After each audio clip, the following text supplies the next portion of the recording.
Hello, my name is Mukabe. I'm a sophomore at Grambling State University, majoring in Computer Information Systems with a minor in Cybersecurity, and I'm an HBCU First intern. So over the course of 5 weeks, we've engaged in different workshops with different companies, and we've gone over different kinds of topics like career accelerators, networking, leadership, and many more. And this testimonial is from the Deloitte workshop that we've had.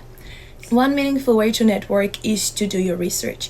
So from this tip, what I got from it is that if you're gonna network, or if you know that you're gonna be at an event where networking will be going on, do your research. Don't go asking like, what is this all about? What are we doing here? Who are you? And all those questions. Like, know who you're talking to beforehand. Ask clear questions. So this will help you advocate for yourself in ways where you'll be able to demonstrate your competence. You'll be able to, like show the people that you value what they're saying, and also to allow yourself to gather valuable information. Thank you. I hope they've been helpful to you. They have been helpful to me. Thank you.